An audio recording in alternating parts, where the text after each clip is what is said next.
नमस्कार, मैं हूं आपके साथ मयंक। देखिए, जिस तरह से कल रात को ईरान ने कतर में अल उदेद एयरबेस पर करीब 14 मिसाइल्स फायर की, उसके बाद ट्रंप ने अनाउंसमेंट किया सीज फायर का। लेकिन इसके बीच इस समय की बड़ी खबर, ईरान की तरफ से कई मिसाइल्स फायर कर दी गई हैं इजराइल के ऊपर, और बीर शेबा इलाके में बताया जा रहा है कि बहुत बड़ा नुकसान हुआ है इजराइल को। ईरान की मिसाइल्स जो है वो बीर शेबा की कई रिहायशी इलाकों को और इमारतों को हिट किया है, जिससे बड़ा नुकसान इजराइल को हुआ है। कई बिल्डिंग्स जो है वो तबाह हो गई हैं, मलबे में बदल गई हैं, और बताया जा रहा है कि ईरान ने बैलिस्टिक मिसाइल से ये हमला किया। जिसके बाद अब ये सवाल उठने लगे हैं कि क्या ट्रंप के सीज फायर का क्या होगा। कुछ इस तरह के भी सवाल सामने आने लगे हैं, और इस सीज फायर पे ही सवाल या निशान उठ गए। और उसके बाद यह बताया जा रहा है कि ईरान के हमले के बाद इजराइल ने भी फिर पलटवार किया है, और इजराइल की तरफ से भी एयर स्ट्राइक की गई है ईरान पर।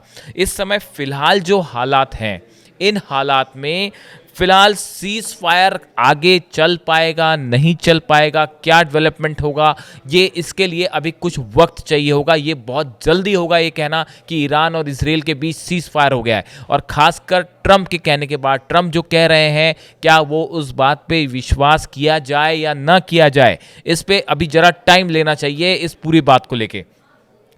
देखिए, इसी बीच जो है वो ईरान के टीवी की तरफ से जो खबर आई है, ईरानियन टीवी ने जो न्यूज़ शो की है, उनका कहना ऐसा है, the cease fire between Israel and Iran has begun following several waves of attacks on Israeli territory. जब ईरान ने ये हमले किए इजराइल पर, उसके बाद ईरान के टीवी में ये खबरें आई हैं कि अब ये सीज फायर शुरू होता है। देखिए, कल रात को जब ट्रंप ने अनाउंसमेंट किया था कि ईरान और इजराइल के बीच अब सीज फायर होता है, तब उन्होंने एक टाइम फ्रेम दिया था कि करीब 6 घंटे बाद ये इसकी शुरुआत होगी, और पहले 12 घंटे जो है वो ईरान सीज फायर रखेगा, फिर इजराइल सीज फायर करेगा। इस तरह का उन्होंने स्टेजेस का अनाउंसमेंट किया था। तो उसमें जो शायद 6 घंटे वाली बात थी, उसके खत्म होते होते तक ईरान ने बड़ा हमला किया है इजराइल के ऊपर, बैलिस्टिक मिसाइल्स दागी हैं। देखिए, जो अब्बास अराक्ची हैं विदेश मंत्री ईरान के, इनकी तरफ से मैसेज है, the military operations of our powerful armed forces to punish Israel for its aggression continued till the very last minute. Together with all Iranians, I thank our brave armed forces who remained ready to defend our dear country until their last moment. See, इनका ये कहना ऐसा है Abbas Araghchi साहब का कि Iran आखिरी वक्त तक ईरान के सैनिकों ने लड़ाई की है और इजराइल को करारा जवाब दिया है। इसके बाद हालांकि अब्बास अराक्ची की तरफ से भी इस तरह की खबरें आ रही हैं कि सीज फायर की बात अब आगे बढ़ गई है। सीज फायर जो है वो जल्दी ही आप देख सकते हैं कि लागू भी हो सकता है। इस तरह के संकेत जो है अब्बास अराक्ची जो विदेश मंत्री हैं ईरान, इनकी तरफ से भी इस तरह के सोर्सेस आने शुरू हुए हैं। अब देखिए, कल का ये जो पूरा घटनाक्रम रहा, रात को जिस तरह से खबर आई कि अल उदेद एयरबेस पर हमले किए ईरान ने, 14 मिसाइल्स फायर की, और वो आप आसमान में देख सकते हैं 14 मिसाइल्स की तस्वीरें जो हैं वो अब सब कुछ बाहर आ गई हैं। उसके बाद अमेरिका की तरफ से कहा गया कि ये मिसाइल्स से हमें ज़्यादा नुकसान नहीं हुआ है, लेकिन IRGC की तरफ से जो प्रेस कॉन्फ्रेंस करके कहा गया कि हमने अमेरिका का अल उदेद एयरबेस को तबाह कर दिया है, और मिसाइल ने सही ठिकाने पर हिट किया है, जिसकी तस्वीरें पता नहीं शायद कभी बाहर आ पाएंगी या नहीं आ पाएंगी। लेकिन ईरान की तरफ से जो दावा किया गया है वो कि बैलिस्टिक मिसाइल्स फायर की गई हैं अल उदेद एयरबेस के ऊपर, जो कि सही टारगेट पर हिट करी, ये IRGC का दावा था। देखिए, उसके बाद जब ये हिट हुआ, उस समय ट्रंप ने एक इमरजेंसी बैठक बुलाई, और उस बैठक में ये तय हुआ कि अमेरिका इसको रिस्पॉन्ड नहीं करेगा। देखिए, अभी जो हालात हैं, इस तरह से जिस तरह से ईरान ने हमला किया अल उदेद एयरबेस पर, उसके बाद ईरान ने कई बातें साबित कर दी। पहली बात, जो इनके सुप्रीम लीडर हैं अली खामेनी साहब, उनकी तरफ से कहा गया था कि किसी कीमत पर ईरान सरेंडर नहीं करेगा, और देखिए वही हुआ। ईरान बिल्कुल सरेंडर वाले मोड में नहीं आया। तमाम दबाव के बावजूद, अमेरिका का दबाव, इजराइल की तरफ से दबाव, पूरे कई यूरोपियन कंट्रीज़ की तरफ से दबाव, लेकिन ईरान अकेला डटा रहा। दूसरी बड़ी बात, ईरान ने ये बात साबित कर दी है कि अकेले इजराइल ईरान का मुकाबला नहीं कर सकता। अगर सिर्फ जंग ईरान और इजराइल के बीच है तो उस पर ईरान भारी पड़ा है। जबरदस्त तबाही इजराइल में मची है, जैसा पहले कभी इसराइल के साथ नहीं हुआ, शायद इसराइल ने इसकी कल्पना भी नहीं की थी, नेतन्याहू ने कल्पना नहीं की थी कि तेल अवीव, हाइफा, अशदोद सब शहरों में एक साथ मिसाइल से बड़े हमले हुए हैं, बैलिस्टिक मिसाइल से, जो कि डिफेंस सिस्टम आयरन डोम हो या एरो 3 हो, थार्ड हो, इसे रोकने में बुरी तरह से फेल हुए। ईरान ने साबित कर दिया कि इजराइल पर ईरान भारी है। तीसरी बड़ी बात है कि देखिए, अमेरिका पावरफुल देश है, उसने हमले किए जिस तरह से B-2 बॉम्बर्स से न्यूक्लियर साइट्स को निशाना बनाया गया।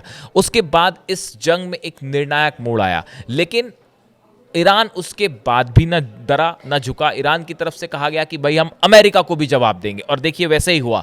अमेरिका ने जितने बॉम्ब्स फायर किए थे उससे ज़्यादा मिसाइल्स जो हैं, बैलिस्टिक मिसाइल्स, वो अल उदेद एयरबेस पर फायर की गई हैं। देखिए, ये कहा गया कि जितना आप एक बयान जो है नेशनल सिक्योरिटी काउंसिल जो है ईरान की है, इनकी तरफ से बयान जारी करते हुए कहा क्या कि जो तुम पर जिस तरह हमला करे तुम भी उस पर उसी तरह से हमला करो, मतलब टिट फॉर टैट। आपने हमारे न्यूक्लियर साइट्स पे जितने GBU-57 बॉम्ब्स गिराए, उससे ज़्यादा मिसाइल्स, बैलिस्टिक मिसाइल्स हमने आपके एयरबेस पर मारी है, अल उदेद एयरबेस पर मारी है। खबरें तो ये भी थी कि इराक के एक एयरबेस पर भी जो है वो धमाका हुआ है, हालांकि उसकी अभी पुष्टि नहीं हो पाई है। देखिए, जब ये रात को जैसी मिसाइल्स फायर हुई और IRGC की प्रेस कॉन्फ्रेंस हुई, उसमें बताया गया कि अल उदेद एयरबेस को हमने हिट कर दिया है। उसके बाद तेहरान में जबरदस्त जश्न की तस्वीरें सामने आने लगी। ईरान की सड़कों पर, तेहरान की सड़कों पर हज़ारों लोग जो हैं वो उतर पड़े। उनके हाथ में ईरान के झंडे थे, अल्लाहू अकबर के नारे लग रहे थे। ईरान की जीत हुई है उनकी तरफ से डिक्लेयर किया गया। लोग ये कह रहे थे कि इसराइल पर जो है वो अल्लाह का अजाब हुआ है, मतलब बहुत बड़ा क्षति पहुंचाई है हमने, नुकसान पहुंचाया है, और इससे बड़ी तबाही हुई है इसराइल में। तो देखिए, ये जो जश्न की तस्वीरें हैं सोशल मीडिया में सब तरफ वायरल हैं। अब कुल मिला के इस वक्त के हालात क्या हैं? इस वक्त के हालात ये हैं कि अगले चंद घंटे ये बहुत अहम होने वाले हैं। देखना ये है कि क्या ईरान की तरफ से हमले रुकेंगे, क्या इजराइल की तरफ से हमले रुकेंगे। और जो ट्रंप ने कल कहा, ट्रंप ने जो बात कल कही थी, उन्होंने कहा था Israel and Iran have agreed to a truce to bring to an end what he called a 12-day war. उन्होंने जो कहा कि इसको 12 दिन की लड़ाई की जो बात कही थी वो, and the cease fire will take place in stages, he said. उसके बाद उन्होंने कहा था कि भाई ये स्टेजेस में सीज फायर होगा। तो अब ये स्टेजेस अगले 24 घंटे इसमें बेहद अहम है, जिसमें ये देखने वाली बात है कि क्या ईरान की तरफ से कोई हमला होता है, क्या इजराइल की तरफ से कोई हमला होता है, या जैसा ट्रंप ने कहा उनकी बात पर दोनों सहमत हो जाते हैं। देखिए, जब भी युद्ध होता है तो युद्ध में दो चीज़ें होती हैं। एक तो बयान होते हैं, जो बयान आ रहे हैं अलग अलग नेताओं के आ रहे हैं। ट्रंप के बयान आएंगे, आप नेतन्याहू के बयान आएंगे, रशिया की ओर से बयान आएगा, ईरान की। लेकिन ग्राउंड पर क्या स्थिति है, सिचुएशन क्या है, इसको समझने के लिए वेट करना होगा। इसको देखना होगा कि आने वाले कुछ घंटों में क्या इजराइल की तरफ से कोई हमला होता है या ईरान की तरफ से हमला हो, या फिर ये बात वाकई सीज फायर की तरफ आगे बढ़ रही है, या एक बार फिर ट्रंप का दावा जो है वो हवाई साबित होने वाला है। इसके लिए थोड़ा सा वक्त लगेगा, लेकिन एज ऑफ नाउ हम इस बात को कह सकते हैं कि इस पूरी जंग में ईरान ने जबरदस्त साहस दिखाया है, हौसला दिखाया है, और अकेले अपने दम पर उसने इजराइल को जवाब दिया है, अमेरिका को भी जवाब दिया है। देखिए, बड़ी तबाही तेहरान में हुई है, कई सारे उनके जो कमांडर्स हैं उनकी शहादत हुई, लेकिन ईरान डरा नहीं, झुका नहीं, जैसा कि खामेनी साहब शुरू से कह रहे थे, और आखिरी मोमेंट तक ईरान ने लड़ाई की है। तो अब आगे इसमें क्या होता है, हम अगले कुछ चंद घंटों में ही क्या डेवलपमेंट होता है, जल्दी हम नेक्स्ट वीडियो में आपको बताएंगे। Thank you so much.